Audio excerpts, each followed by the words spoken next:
Di carboxylic acid, जो di carboxylic acid होते हैं, कार्बोक्सिलिक एसिड, इनका आपको डी कार्बोक्सिलेशन कर देना।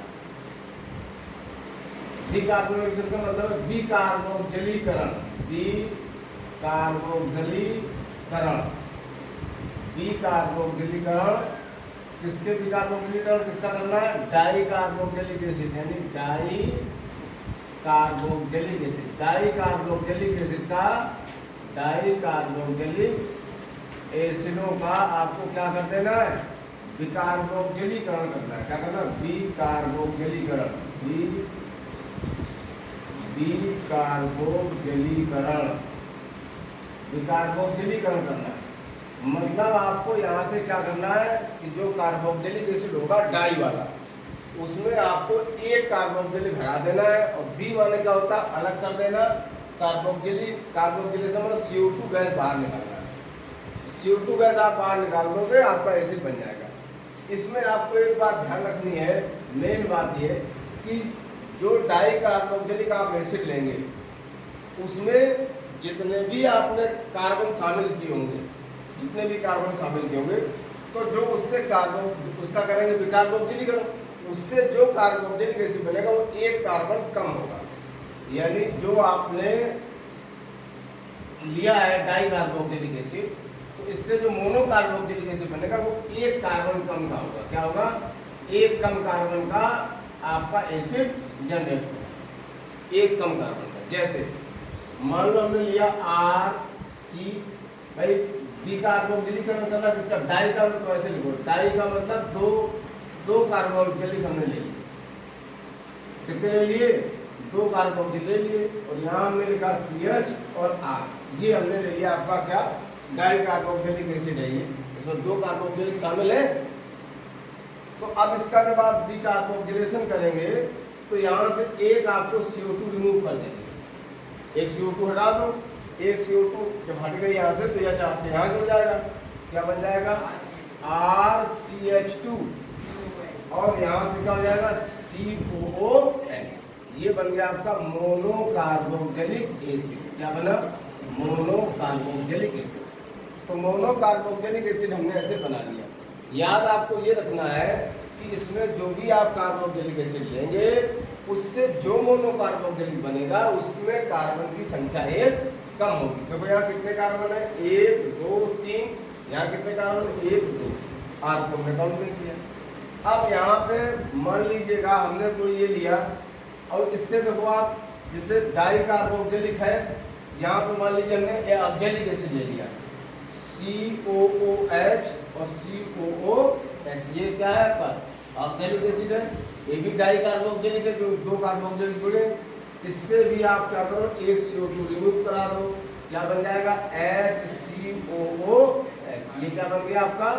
Harmonic acid. क्या बना? Harmonic acid. इसी प्रकार से अगर आप मैलोनिक एसिड ले लें, जैसे CH2 COOH COOH, क्या ये? Malonic acid. क्या ये? Malonic acid, malonic acid. इसका डिकार्बोक्सिलेशन करेंगे आप। क्या करेंगे? डिकार्बोक्सिलेशन करेंगे तो एक CO2 आप हटाओ यहाँ से, जैसे हटा दो, इसको यहाँ जोड़ दो। क्या बन गया? CH3, CH2, ये क्या बन गया? CH3 बन गया। और ये क्या बचा आपका? COOH। ये क्या बन गया? Acetic acid. आप इसमें भी देखो कितने कार्बन है? 3। मोनोकार्बोक्सिलिक जो हमने बना वो कितने का? 2 का। यहाँ कितने? 2। यहाँ कितना बना? 1 का। मतलब आपको ध्यान ये रखना है, इसमें जो भी आप डाई कार्बोक्सिलिक एसिड लेंगे, उसमें आपको ध्यान केवल इतना रखना है कि एक कार्बन कम वाला बनेगा। तो आप क्या लिखेंगे? किसी भी डाई कार्बोक्सिलिक एसिड का डिकार्बोक्सिलेशन अगर करते हैं तो उसको आपको गर्म करना पड़ेगा। जैसे ही आप गर्म करेंगे तो CO2 यहाँ से रिमूव हो जाएगी और आपका मोनोकार्बोक्सिलिक एसिड प्राप्त हो जाएगा। अब जितना बड़ा आप carboxylic acid, di carboxylic acid लेंगे, उसमें से एक कम कार्बन संख्या का मोनोकार्बोक्सिलिक एसिड आपको प्राप्त हो जाएगा।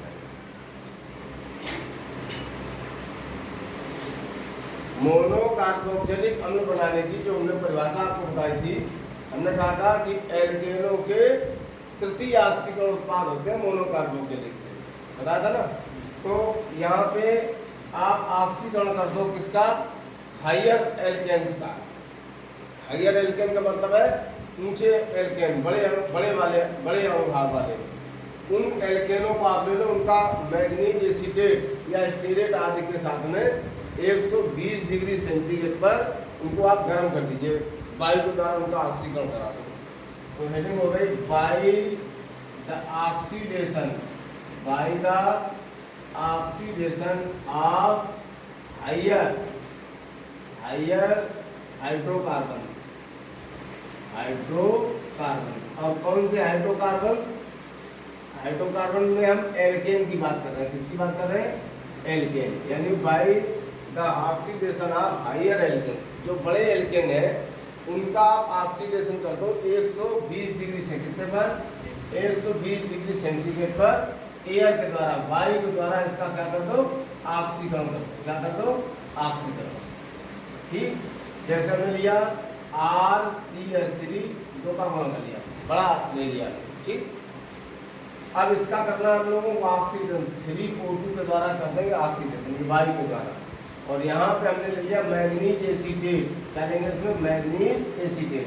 अगर मैग्नीज एसीटेट का फार्मूला नहीं मालूम है तो हम आपको बताएं, मैग्नीज की कितनी वैलेंसी होती है? 2, और एसीटेट की वैलेंसी कितनी होती है? CH3CO1। ये मैग्नीज एसीटेट है।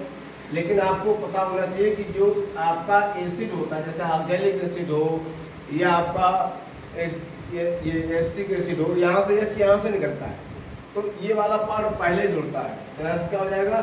CH3COO का होल ट्वाइस Mn। मतलब आपको जब नाम लिखते हैं तो मेटल पहले लिखिए आते, लेकिन इस केस में मेटल बाद में लिखे। तो ये मैग्नीज एसीटेट का सूत्र क्या हो गया? CH3COO का होल ट्वाइस और Mn। मैग्नीज एसीटेट को आप 120 डिग्री सेंटीग्रेड पर कर दें। क्या करेंगे? वायु द्वारा इसको ऑक्सीडेशन करेंगे। यहाँ से कार्बोक्सिलिक एसिड बन जाएगा 2RCOOH, दोनों कार्बोक्सिलिक एसिड बन गया और आपका जो बचाओ। ठीक, बड़ी आसान विधि है ये।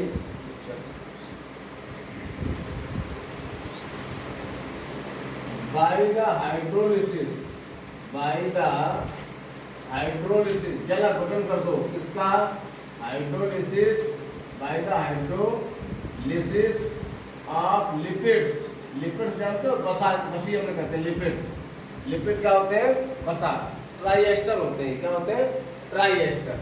तो यहाँ पे इनका जल अपघटन करता हूँ। ये जल अपघटन एसिडिक मीडियम में भी हो जाता है, बेसिक में भी होता है। एसिडिक मीडियम में इसका आप जल अपघटन कर दीजिए।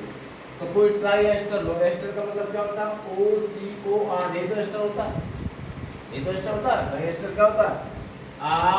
RC+O और ROR, ये तो एस्टर होता है। RCOR, एस्टर का सूत्र RCOOR। तो एस्टर ले लो, ये हो गया RCO और R। अब एक R बचा, यहाँ पर हमने जोड़ दिया CH2। क्या जोड़ दिया? CH2। ट्राई लेना है, 3 और लेना, 2 और लेना है, तो CHOCOR और फिर CH2OCOR। ये है एस्टर का सूत्र। या इसको बसा का सूत्र, तेल का सूत्र भी कह सकते हैं आप। तेल, बसा, जो मक्खन, घी वगैरह, उनका ये सूत्र है। ये ट्राइएस्टर होते हैं। ये क्या है? लिपिड्स है। क्या है ये? लिपिड। इसी को हम बसा भी कहते हैं। क्या कहते हैं? बसा। इसका करा दो जल अपघटन। जल अपघटन का मतलब 3HOH, पानी को हमने लिख दिया HOH की। और किसी भी आप एसिडिक मीडियम में इसकी रिएक्शन कराएंगे। जैसे ही रिएक्शन कराएंगे तो देखो क्या होगा? RCO और H जोड़ दो। यहाँ की क्या बन गया? RCOOH, कार्बोक्सिल बन गया। कितने हैं? R 3 है, यार तीनों जोड़ दो, ये बन गया आपका मोनोकार्बोक्सिलिक एसिड। और यहाँ पे साथ में आपका क्या बनेगा? ग्लिसरीन और बन जाएगा। ये OH इनके साथ जुड़ जाएगा, तो प्लस यहाँ बनेगा CH2OH, CHOH और CH2OH। इतना सबसे हटा देना, इतना भाग हटा दो सबका, और OH वहाँ पर, यहाँ पे OH जोड़ दो, यहाँ पे H जोड़ दो, तो ये बन गया आपका ग्लिसरीन। इसी को ग्लिसरॉल बोलते हैं। क्या बोलते हैं? ग्लिसरॉल। ये आपकी ग्लिसरॉल हो गई। क्या हो गई? ग्लिसरॉल। ये आपकी ग्लिसरॉल हुई। और इसका आयुर्वेदिक नाम तो आप लिख ही सकते हैं, ट्राइहाइड्रॉक्सी है ये। और इसका कॉस्मेटिक में, सौंदर्य प्रसाधन सामग्री में, जो ये भी एक एल्कोहल है, इसी का प्रयोग किया था ग्लिसरीन का। इसका प्रयोग होता है ग्लिसरीन का। तो ये ग्लिसरॉल बन गया आपका, और ये क्या बन गया, मोनोकार्बोक्सिलिक एसिड। कैसे बना, हमने क्या किया, हाइड्रोलिसिस किया किसका, बसाओं का, लिपिड्स का, बसाओं का हाइड्रोलिसिस किया, उससे हमें क्या मिल गया, मोनोकार्बोक्सिलिक एसिड और ग्लिसरीन। ठीक है, अब बात करते हैं फिजिकल प्रॉपर्टी की। तो फिजिकल प्रॉपर्टी से भी 1-2 नंबर के क्वेश्चन आते हैं, इसलिए फिजिकल प्रॉपर्टी भी सबकी आपको 1-2 पॉइंट उनके याद रखने हैं। फिजिकल प्रॉपर्टी में बस सॉल्युबिलिटी याद रखनी है आपको, गलनांक और क्वथनांक उनके याद रखने हैं, ये सब चीज़ें याद रखनी है, कैसे कंपाउंड है कैसे नहीं। तो physical properties, physical properties, physical properties भौतिक गुण। अब हम पढ़ेंगे इनके भौतिक गुण। भौतिक गुणों में पहला भौतिक गुण पढ़ते हैं फिजिकल स्टेट। क्या पढ़ते हैं, फिजिकल स्टेट। भौतिक अवस्था क्या है, भौतिक अवस्था का मतलब ये गैस है, द्रव है, ठोस है, क्या है, ये आपको पता होना चाहिए। तो देखो इसको C1 से लेकर के और C9 तक के, मतलब फार्मिक एसिड से लेकर नॉनिक एसिड तक, फार्मिक एसिड यानी C1 से लेकर के C9 तक के जो कार्बोक्सिलिक मिलेंगे, मतलब जिन कार्बन में 1 से लेकर 9 कार्बन, जिन कार्बोक्सिलिक एसिडों में आपके 1 कार्बन से लेकर 9 कार्बन तक होंगे, वो सभी 9 तक के आपके कलरलेस होंगे, मतलब रंगहीन होंगे, और साथ में द्रव होंगे। किसमें होंगे, तो C1 से लेकर के और C9 तक के जो मोनोकार्बोक्सिलिक एसिड होते हैं बेटा, वो कलरलेस होते हैं, रंगहीन होते हैं, और स्टेट उनकी क्या होती है, लिक्विड होती है। एक पॉइंट हो गया।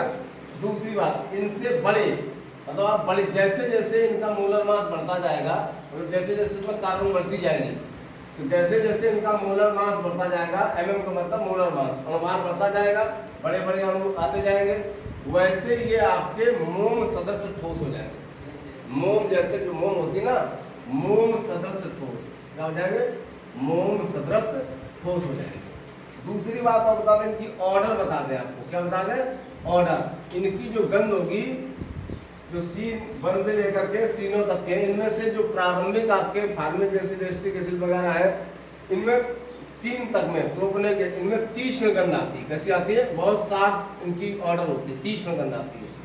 ठीक, और इसके आगे जैसे आप बढ़ते जाएंगे तो इनमें मक्खन जैसी आती है गंध। कैसी आती है, बटर, तो बटर जैसी, मक्खन जैसी। तो जो इनके प्रारंभिक मोनोकार्बोक्सिलिक एसिड है, छोटे वाले, जैसे फार्मिक एसिड, एस्टिक एसिड, इनमें तो इनकी गंध तीक्ष्ण होगी, और फिर जैसे जैसे आप आगे बढ़ जाएंगे तो इनकी गंध मक्खन जैसी इनमें गंध आएगी। ठीक है, एक तो हो गया आपका फिजिकल स्टेट। अब दूसरी बात कर ले हम सॉल्युबिलिटी की, विलेयता की। सॉल्युबिलिटी, सॉल्युबिलिटी, सॉल्युबिलिटी, विलेयता। देखो आपको मालूम होगा कि जो ऑर्गेनिक कंपाउंड होते हैं वो पानी में विले, वाटर इनसॉल्युबल होते हैं, लेकिन ये जो आपको कार्बोक्सिलिक एसिड है, ये पानी में विले है। क्यों पानी में विले है, इनके अंदर एक क्वालिटी है, इनमें हाइड्रोजन बॉन्डिंग होती है। क्या होती है, हाइड्रोजन बॉन्डिंग। तो हाइड्रोजन बॉन्डिंग की वजह से ये जल में विले होते हैं। जैसे हमने मान लो CH3COH एस्टिक एसिड लिया, इसमें देखो OH है, O और H के बीच में क्या बन जाता है, हाइड्रोजन बॉन्ड, और पानी में क्या होता है, HOH। तो इसमें आप इनको मिला दें तो ये इसमें मिल जाएंगे। तो पहली बात आप ध्यान रखो कि जो निम्न है, इनके निम्न सजात, निम्न मोनोकार्बोक्सिलिक, निम्न का मतलब छोटे वाले, निम्न मोनोकार्बोक्सिलिक एसिड जो होते हैं आपके, वो पानी में कैसे होते हैं, विले होते हैं, सॉल्युबल इन वाटर होते हैं। पानी में कैसे होते हैं, पानी में विले होते हैं। अब प्रश्न उठता है, ये पानी में क्यों विले? देखो पानी में इसलिए, जैसे हमने एस्टिक एसिड लिया तो CH3, C double bond O और O और सिंगल बॉन्ड H, यही तो होगा, यही होगा ना। अब इसमें हमने मिलाया क्या, पानी, वाटर ऐड किया, तो वाटर का मतलब क्या है, H, O और H, ये तो वाटर है। अब होगा क्या, O और H, इसको हमने लिख दिया यहाँ H और यहाँ लिख दिया H। ठीक, तो अब देखो ये ऑक्सीजन है और ये क्या है, हाइड्रोजन है। इनके बीच में क्या बन जाएगा, हाइड्रोजन बॉन्ड। इनके बीच में क्या बन गया, हाइड्रोजन बॉन्ड। तो पानी के अगर कोई आपसे क्वेश्चन करता है कि क्यों एसिटिक अम्ल जो होते हैं या जो छोटे वाले अम्ल होते हैं मोनोकार्बोनिलिक, वो पानी में सोल्यूबल क्यों हो जाते हैं, तो due to hydrogen bonding. Hydrogen bonding इनके अंदर हो जाती है, जिसके कारण ये पानी में विलय हो जाते हैं। अब बड़े अगर आप लेंगे तो वो पानी में विलय नहीं होंगे, यानी जैसे जैसे इनका मोलर मास बढ़ता जाएगा, जैसे जैसे इनका मोलर मास अणुभार बढ़ता जाएगा, वैसे वैसे इनकी जल में सॉल्युबिलिटी घटती जाएगी। सॉल्युबिलिटी कैसी हो जाएगी, वैसे वैसे इनकी सॉल्युबिलिटी कैसी हो जाएगी, डिक्रीज होती जाएगी। ये मोलर मास अगर बढ़ेगा तो सॉल्युबिलिटी घटने लगेगी। ठीक, ये क्या हो गया, विलेयता हो गया। अब हम अगला देखेंगे इसका बीपी, बॉइलिंग पॉइंट यानी क्वथनांक। इनके क्वथनांक पर चर्चा करेंगे। तो देखो इनके क्वथनांक, एक बात तो पहले आप समझ लो कि जो कार्बोक्सिलिक एसिडों के जो बॉइलिंग पॉइंट होते हैं, क्वथनांक होते हैं, वो एल्डिहाइड और एल्कोहल से ऊंचे होते हैं as compare to aldehyde and alcohol. उनसे कैसे होते हैं, बड़े होते हैं। क्यों, पहले इस बात को लिखते हैं। इनके जो क्वथनांक होते हैं BP of carboxylic acid, carboxylic acid के बीपी बॉइलिंग पॉइंट कैसे होते हैं, हाइयर। कैसे होते हैं, higher as compare to alcohol, as compare to alcohol और आपका एल्डिहाइड और कीटोन। इनसे आपके कैसे होते हैं, इनसे इनके क्वथनांक कैसे होते हैं, ऊंचे होते हैं। अब प्रश्न उठता है क्यों ऊंचे होते हैं।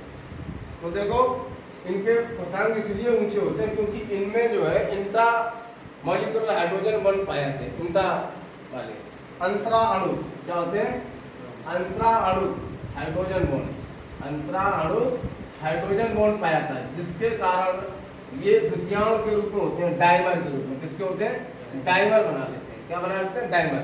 कैसे देखें, जैसे हमने लिया CH3 और CH3C डबल बॉन्ड O और O और H, ये हमने मोनोकार्बोक्सिलिक एसिड लिया।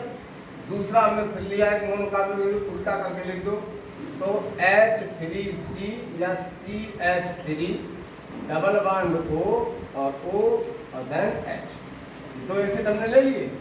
अब इसमें क्या होगा, इनके बीच हाइड्रोजन बॉन्ड बन जाएगा। क्या बन जाएगा, हाइड्रोजन बॉन्ड। ऐसे बनाते हैं इसको, O और H और यहाँ कर दिया हमने डबल बॉन्ड। ठीक, अब देखो इसके बीच में क्या बन जाएगा, हाइड्रोजन बॉन्ड। इसके बीच में क्या बन जाएगा, हाइड्रोजन बॉन्ड। दो अणु जुड़ गए आपस में, इन्हीं को हम क्या बोलते हैं, डाइमर। क्या बोलते हैं, डाइमर। मैंने ये लिख दिया था डाइमर। तो अब देखो ये क्या, इनमें अब आपको पता है ये कौन सा बॉन्ड बन गया, हाइड्रोजन बॉन्ड। कौन सा बन गया, हाइड्रोजन बॉन्ड बन गया। और हाइड्रोजन बॉन्ड को तोड़ना, हाइड्रोजन बॉन्ड कैसा होता है, हार्ड होता है। इसको तोड़ना कैसा है, कठिन है। इसलिए इसका जो बीपी होंगे वो कैसे होंगे, बड़े होंगे। किससे ज्यादा होंगे, as compare to alcohol, aldehyde, ether वगैरह से इनके जो आपके बॉइलिंग पॉइंट होंगे वो कैसे होंगे, ज्यादा होंगे। तो इनके क्वथनांक क्यों ज्यादा होते हैं, ड्यू टू हाइड्रोजन बॉन्डिंग। किसके कारण होते हैं, हाइड्रोजन बॉन्डिंग के कारण इनके जो बॉइलिंग पॉइंट होते हैं वो ज्यादा ऊंचे होते हैं। तुलना करें किससे करें, अल्कोहल से तुलना करते हैं, एल्डिहाइड से तुलना करते हैं, ईथर से करते हैं, कीटोन से करते हैं, तो उनसे इनके बॉइलिंग पॉइंट कैसे होंगे, ज्यादा।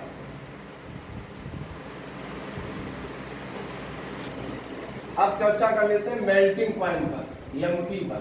मेल्टिंग पॉइंट यानी गलनांक। देखो गलनांक, इनके गलनांक पर एक क्वेश्चन बनता है, वही क्वेश्चन समझ लेते हैं। इनके गलनांक पर एक क्वेश्चन ये बनता है कि कार्बोक्सिलिक एसिड जो है वो दो प्रकार के हो सकते हैं। एक तो समसंख्या के हो सकते हैं कि नहीं हो सकते, समसंख्या के। और एक कैसे हो सकते हैं, विषम संख्या के। भाई जो कार्बोक्सिलिक एसिड है वो दो प्रकार के हो सकते हैं, समान संख्या के या असमान। जैसे मान लो हमने लिख दिया CH3COH, तो उसमें दो कार्बन है, समान है संख्या दो, समसंख्या वाला मोनोकार्बोक्सिलिक हो गया। विषम संख्या का मतलब जैसे CH3 CH2 COH, ये कैसा हो गया, विषम संख्या है।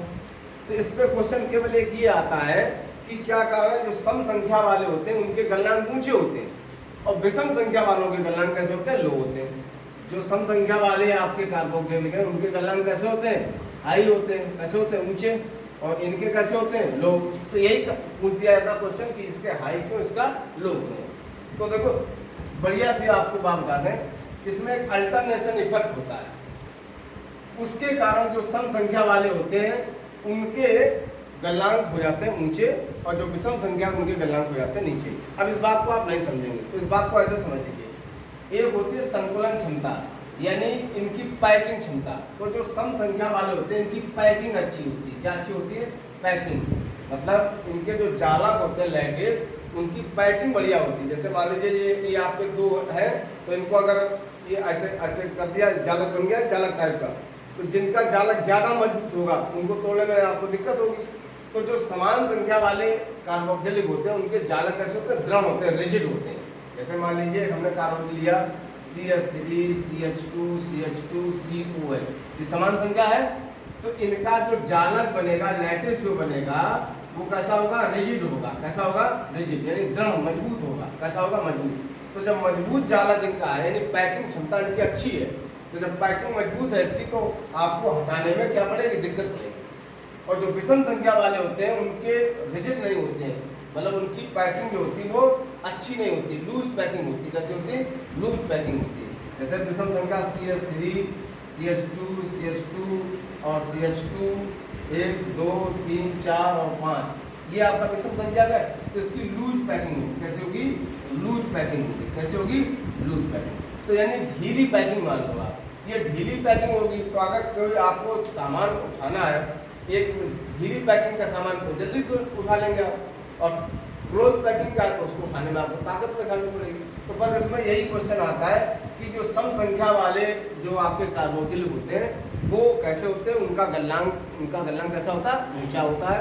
और जो विषम संख्या वाले होते हैं उनका गलनांक, अब आपसे कारण पूछा कि इनका कारण बताना, तो आप बता देना कि जो समान संख्या वाले होते हैं उनकी पैकिंग अच्छी होती है, और जो विषम संख्या वाले होते हैं उनकी पैकिंग ढीली होती है। बस इतनी सी बात है। तो इनके गलनांक और क्वथनांक कैसे होते हैं? इनके गलनांक और क्वथनांक हाइयर होते हैं। कैसे होते हैं? हाइयर। ठीक।